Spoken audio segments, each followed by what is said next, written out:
It's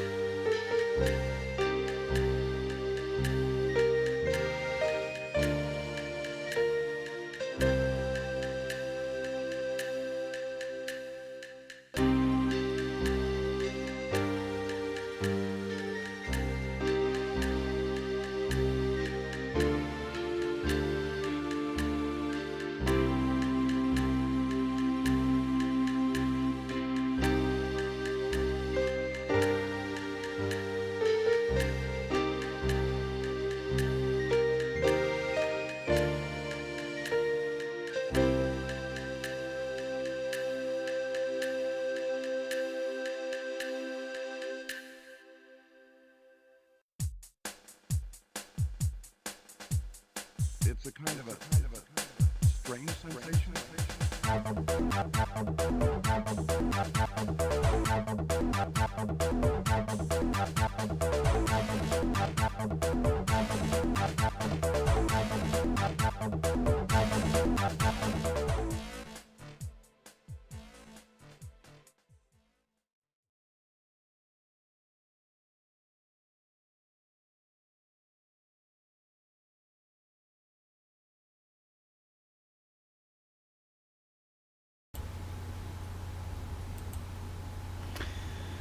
Hello, everyone.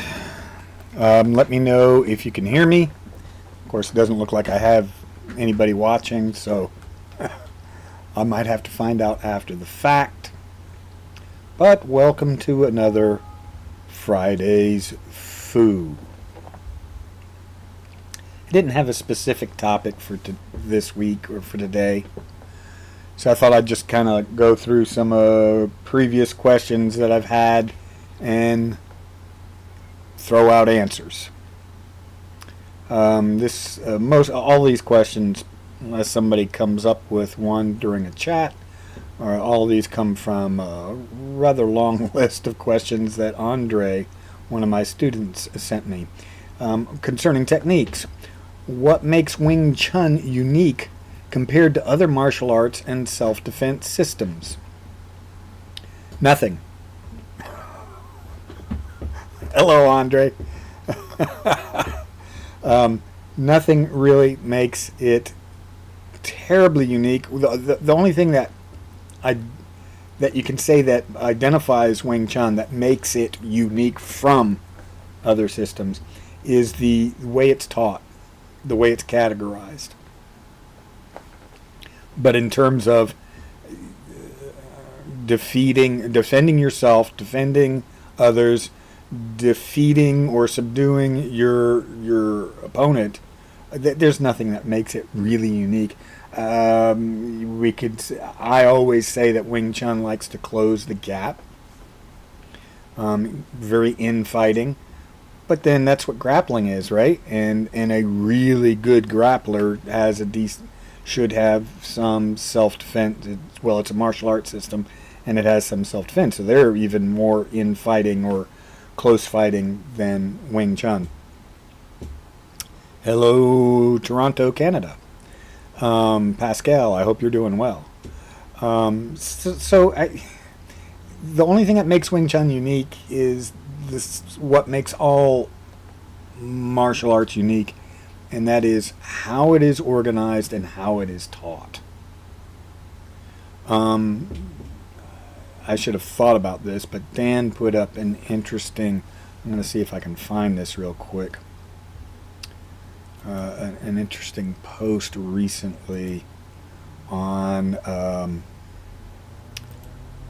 put it up on Facebook, that kind of addresses this issue in a certain way. Let me see if I can get to it real quick.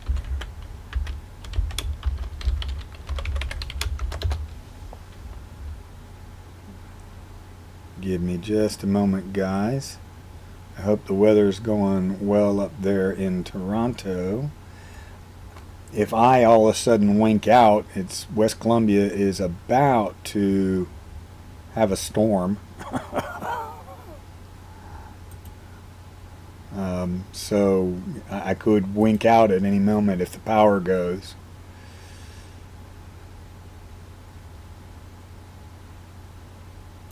Come on now. Yeah. There you go. Go. Okay. Da. Wake up, computer. Oh, he's been posting a lot today. Oh, while I'm looking for this, let me mention... Well, that's interesting that he posted that one. Let me mention that the third Good Marshal is Universal. Good Marshal is Universal is coming up December 1st and 2nd. Dan has already gotten the law professor from USC who was there for the last one to come back and kind of reprise our legal concerns with self-defense, and she'll probably go into some other topics. We just recently decided that I'm still looking for this particular post because I think it relates directly to Andre's question.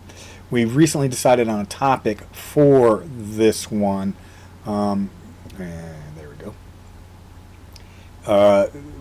We're going to cover the universal aspect of bridging, how to draw a connection, and then what you do with distance. I know quite a few people who view Wing Chun as strictly in close quarters infighting. Everything is inch power, everything is short shock, and I agree with that to a certain degree, but I disagree in that it's not everything, and that's not all Wing Chun is. Wing Chun does have its long-range techniques and its mid-range techniques. What we have those long-range and mid-range techniques for is to bridge the gap to get in close. Whereas some other arts, the way that a lot of people think about JKD, is they're in fighting, they're in close fighting, close quarters fighting, is designed to deal with that so they can push out and go to mid-range or long-range. So it's different ways of approaching it, or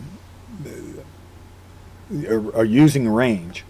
But bridging is the key, whether you're bridging to get in or bridging to get out.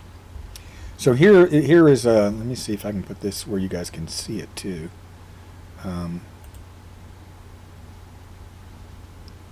Here's what Dan posted the other day, or just earlier today.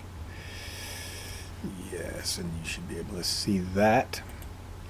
The concept of a fighting method free of style is not new. In fact, styles, as in unique proprietary curriculum, are the most modern approaches to martial arts. Styles, if y'all get that, I'll leave that up for just a second while I talk about it and address Andre's question. Styles is a marketing thing. Ooh, let me take this down so that you can see more of it. Styles is a marketing thing more than anything. It is, you go back a couple hundred years and there's really no such thing as styles.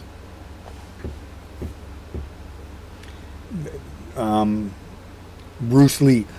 Let's take something really modern so that we can really hone in and know we have true facts. So Bruce Lee created JKD. What did he create?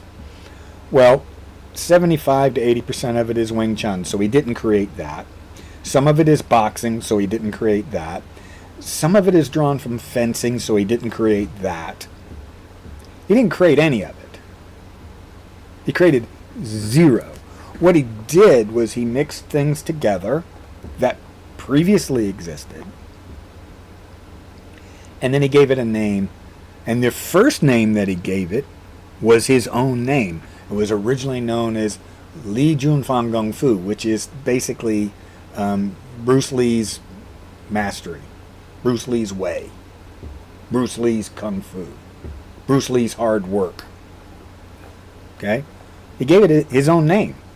He called it after himself. That's strictly marketing.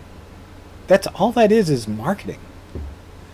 Every single style that exists today exists because somebody took what they did, what they learned, and they gave it a name so they could sell it. Somewhere along the line, they heard a marketing expert who said to them, you got to come up with something unique, and you got to make it yours, and yeah. And so, there you go.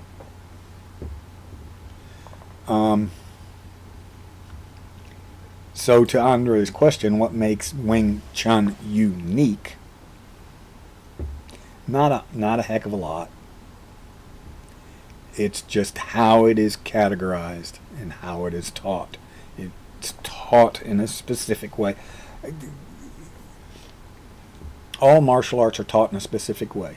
The Okinawan that I originally studied was taught very much kind of like, speaking of Bruce Lee, if you think of Enter the Dragon and the long shots of the island where there's hundreds of guys and gis and they're all doing reverse punches.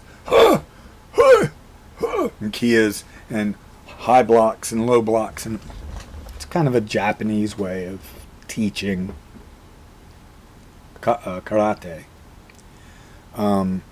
They learn technique and then flow. If you look at the FMA, Filipino martial arts, they learn flow and then technique. Wing Chun kind of floats between the two on those two subjects, technique and flow and technique. Each art has its own way of teaching, and that's the only thing that really makes it unique. Let's see, I'm looking at another question, unless somebody comes up with a question in chat.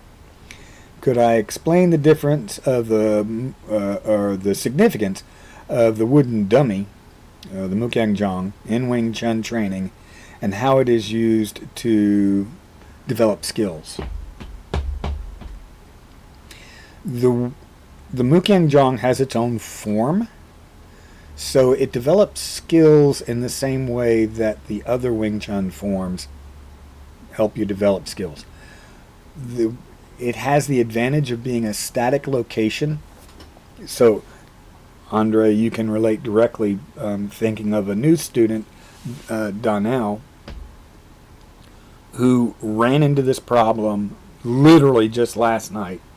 And you have heard me talk about this problem before. So Silam Tao is teaching us to make our tan out right in front.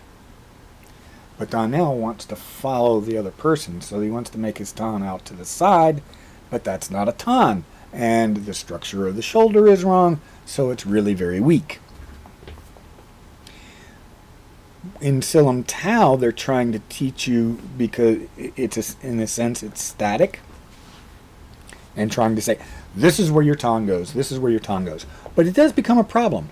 As soon as you start to move, or more importantly, as soon as the opponent starts to move, our brains want to chase the opponent. That's one good thing that the Mukyang Jong does. It is a static opponent in a fixed position. So if you are standing in the right place and you make tan, you should be able to clearly draw a line between the center of the log and you, and your tan should be on that line. It is really easy. It's a good biofeedback mechanism. Especially, let's take like right early on in the Mukyang Jong form, move number 5. Zhang Sao for number 1, Ha Wang Jern or Wang Jern for number 2, the Polar Lop for number 3, Bong Sao for number 4, 5. Tan and Ha Wang Jern with the leg check. You should be able to look at that Tan and recognize, oh, I'm angled such that the Tan is on my center and still encountering the arm. As you learn the Mukyang Jong, initially you're probably going to be off. You're probably going to have stepped to the side, and you're probably going to throw the Tan off to the side, maybe centered on the Ha Wang Jern, the low sideways palm. But it then becomes easy for an instructor to say, no. Face the center of the log, and now your Tan lines up, and your Wang Jern lines up, and your stance and structure line up. So it provides a good way for you, good biofeedback mechanism, a good way for you to make sure you're on target and in shape, that you're in the proper position.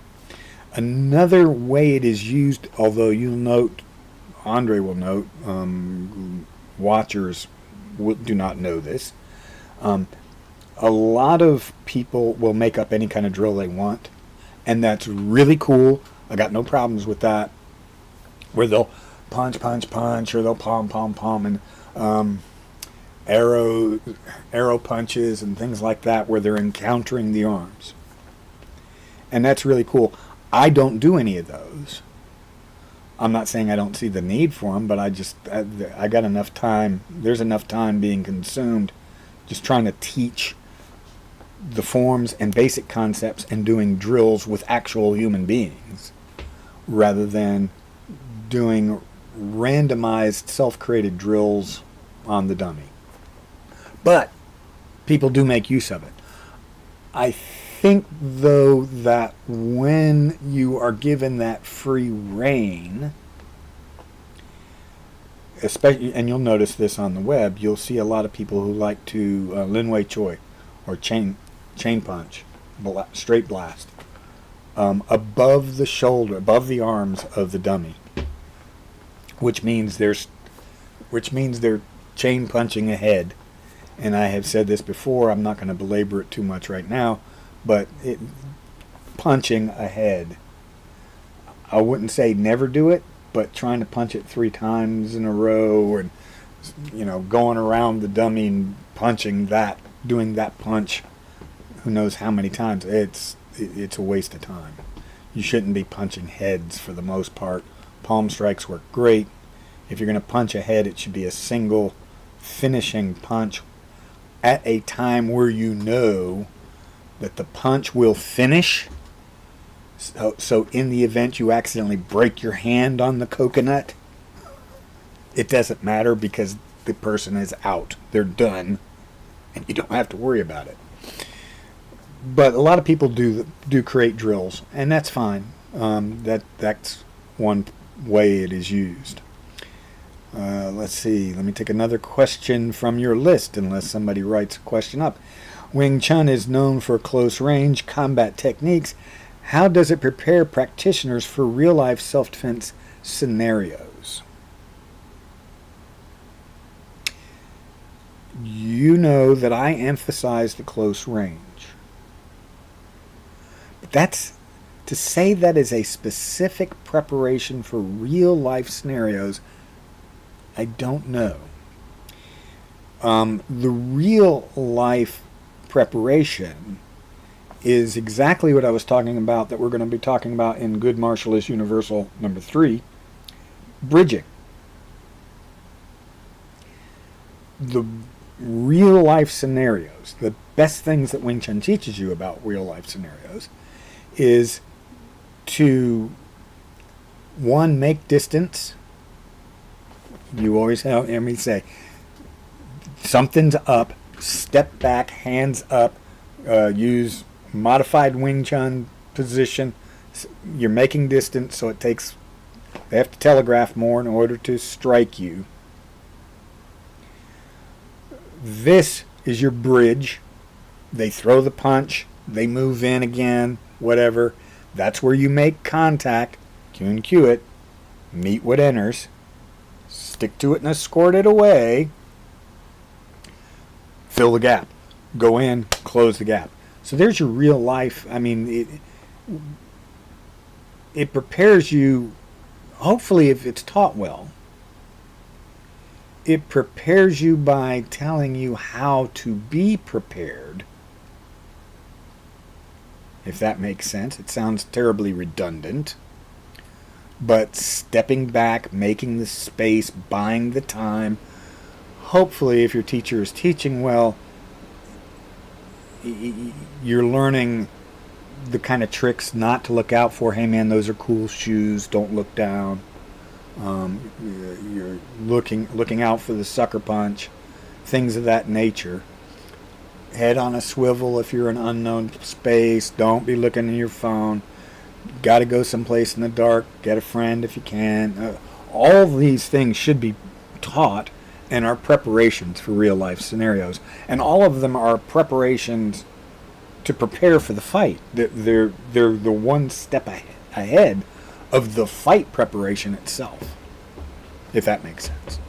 Andre Bruce Lee said, the best techniques are the simple ones executed right. And yes, I could take a debate with that phraseology. I could say the best techniques are any technique that's executed right. If you execute it, if you can, remember my definition for can. If you can, by can means can you execute it, and is the opponent in no position to prevent you from doing it? If you can do a 360-degree tornado kick, and you can do it right every single time, yeah, that's a good technique. The best techniques are the simple ones. Usually, I could argue in favor of his statement. The simple ones are so quick and so short, and that's the way you would want to end a fight. That may make them the best, but sometimes you gotta pull a rabbit out of the hat. So I can take a certain argument with that. To me, the best techniques, another way of phrasing this, is the best techniques are the ones you know the best. I don't care what technique it is. The ones you know the best, those are the best techniques. Maybe not for me, but for you. And I'm talking about the royal you, whoever's watching. A good example is Hannah. She learned early on from me to cut an angle, and she loves doing everything from angles. She doesn't like to do anything down the center, which is fine. It gets a little bit difficult at times when we're doing drills, and I allow free flow a little bit, and she keeps cutting off the angle, or cutting an angle, and her opponent, her partner, I should say, doesn't get to continue because she's not there anymore. But for her, that's the best technique, because she does it without even knowing she's doing it. I mean, she has caught herself by surprise and realized, oh, I cut an angle. I'm off to the side. So that's the best technique. Those are the best techniques. The best techniques are the ones that you own. They're absolutely yours. Again, not to harp on Bruce Lee, but from Enter the Dragon, I don't hit, it hits. The idea that it's just so ingrained that you don't have to think about it. Those are the best techniques. Doesn't matter whether they're simple or complex. Let me look at another one. What role do sensitivity and timing play in Wing Chun techniques, and how are these skills developed?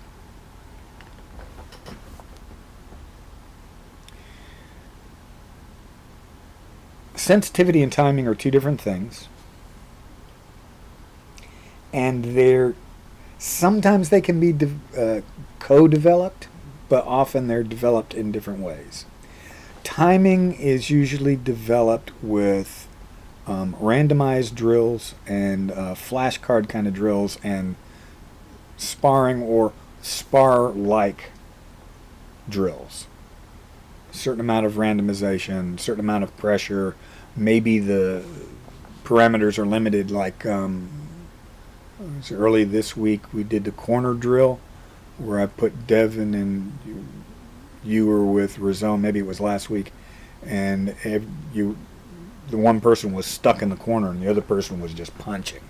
And the idea was blocking and bobbing and weaving and parrying and bonging and whatever. That's timing drill. That's all timing. Trying to recognize which hand's coming from where, what the person is going to do. Sensitivity, here's a good example in that regard. So that corner drill, since it was strictly punching, allowed for almost zero sensitivity. As with boxing, contact is momentary. So the only sensitivity you get is whether you were hit or not, or whether it was a graze.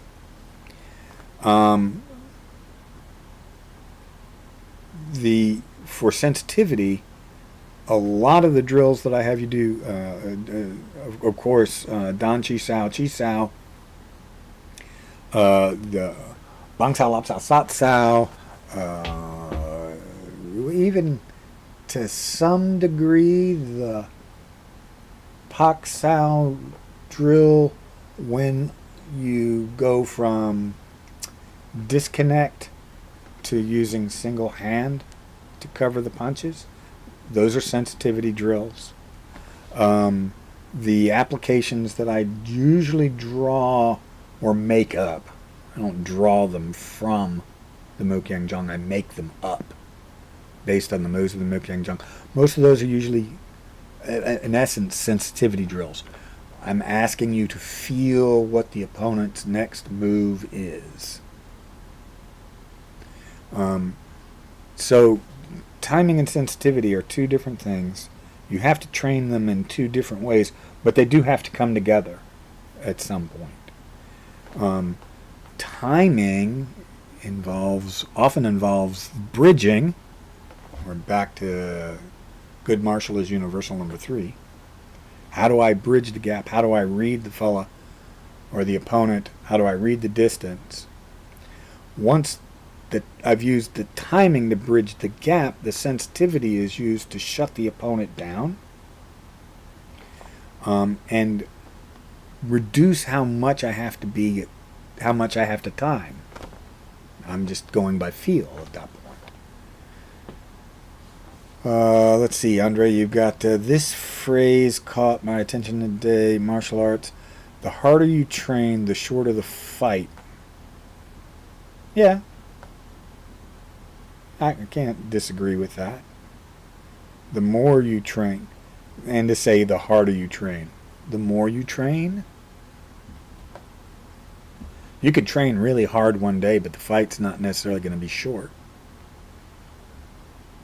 The more you concentrate on your training, and the more time you spend on training, the shorter the fight will more than likely be. Provided you don't get up to... That's the thing with the ring, right? Because you're fighting somebody who's trained as much as you. So provided you don't end up with somebody who's trained as much as you, then the fight could be pretty long and pretty nasty. But yeah, in general, that's a good way of looking at it. I would say the more you train, the shorter the fight will be. Imagine, and there's a certain vagary in the statement, which I'm going to expose. Imagine you had been training in jiu-jitsu for decades. And you had never addressed punching, kicks, or knives. And you get caught in a street fight with a knife. The fight may be shorter than it might have been against an untrained person, but it may not be as short as it could be if the knife fight were brought to a person experienced for the same length of time in Filipino martial arts.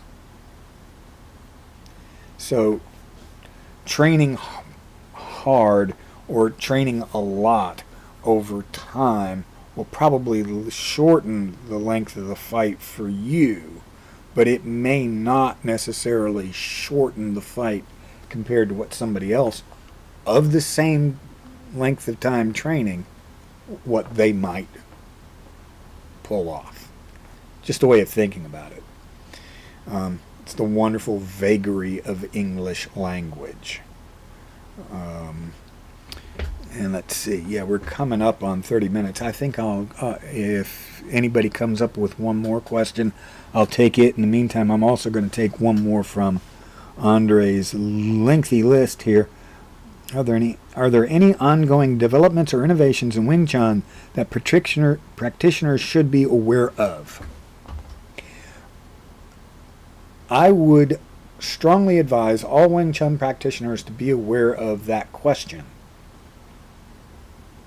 And by that I mean, Wing Chun is a codified system, codified for marketing,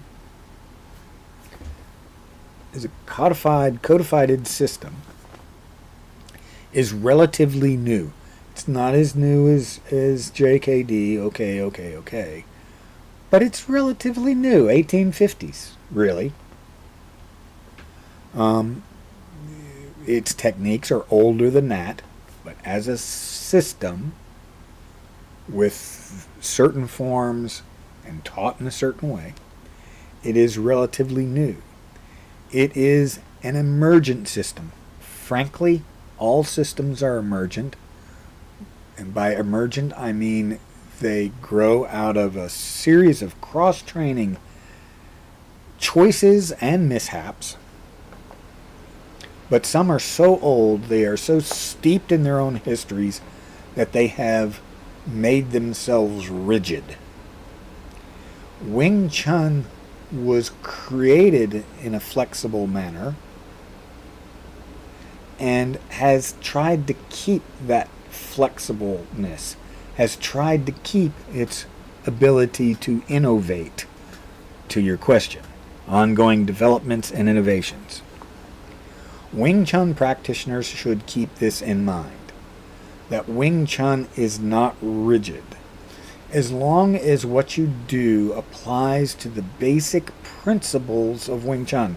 By that I mean the cue and cue it, meet when enter, stick to it, escort it away, fill the gap, that you use economy of motion, that your techniques are reasonably efficient,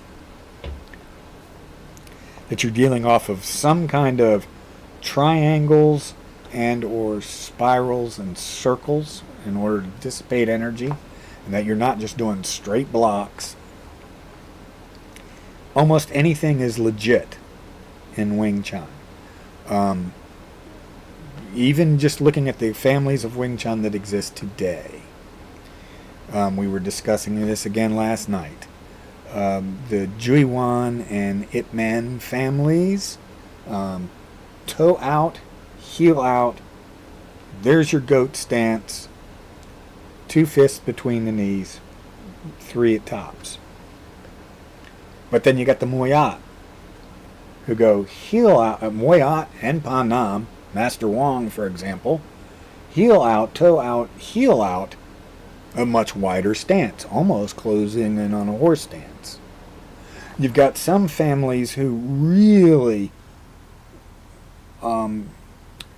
want you to press in down on the knees. I don't know if you can see. So this is my basic. I'm going to change this a little bit. you got some family. This is my basic like Ip Man stance. I got my two fists between the knees, but there's some that really crunch that in. Now, that creates. Saw Seth Thomas was talking about this the other day. That creates a different set of angles at your legs, different set of triangles. But I've also heard it argued, and I have to agree, that it puts an undue stress on your knees. It's really not healthy for your legs to be that bowed at the knees, especially under pressure. But there are those families that do that because they're innovating, or they think they're innovating. There's a group in Australia, Progressive Wing Chun. They don't bend at the knee. I mean, they bend the knee, but they don't have the knees come inward at all. They are taking a forward shoulder width stance rather than having the toes point in, which causes the knees to point in, which creates two sets of triangles, one set to the knee and then from the knee to the hip. They put their feet flat forward, so there is a box, which kinda is Tai Chi like, because Tai Chi talks about harmony between the hips and shoulders, that the box stays centered, but also between the hips and ankles. That again, I'm just going to stand up. That I can be broad and support my legs supporting my hips, which supports my spine, but that the upper body shouldn't break, right? Or the hips and the shoulders really shouldn't turn in opposition to each other, which people try to do. But rather than having this bent knee angled, the progressive folks in Australia just have kind of a basic, straightforward, feet under, hips under shoulders approach, which I can't knock them. It's not a bad innovation. It kind of leaves the groin a little exposed at times, but if you're training with that, from that perspective, you can learn to defend. So what I would tell all Wing Chun practitioners to do is don't let your brain calcify and become solid. Oh, this is this is the way Sifu told me, therefore it has to be that way. If you really study Wing Chun, you will figure out things that have to be a certain way. I am strongest in front of me. I want to do my techniques in front of me. Okay, there's a rule. We can kind of keep to that. Does that mean I would never, like in the movie, bop a guy who's coming up behind me on the side? You know what? We do that in the pole form. The last move in the pole form is a strike to a guy who's beside you. Boop! So, no, it's not that you can never do it. So you should be open and innovative. But look at the various principles and try to weed out things that don't apply. Most spinning, like the tornado kick that I just talked about earlier, that is not an efficient move. So if you can do it in a fight, again, my definition of can, you can go ahead and use it, but I wouldn't call that Wing Chun.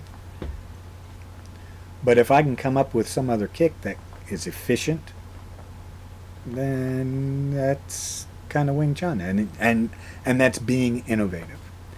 So anyway, that's enough of questions for tonight. We've been up for almost 45 minutes. So I hope everybody's having a great day. It's kind of starting to storm here in Columbia, West Columbia, or it's going to storm. At least they're calling for one. I hope you're having decent weather wherever you're watching this from.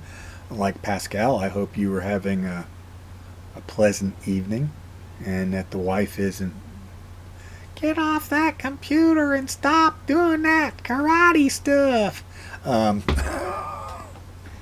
Oh, I just made an enemy of your wife. I know. I'm sorry. Excuse me. I hope you all have a great day. And most of all, keep on training.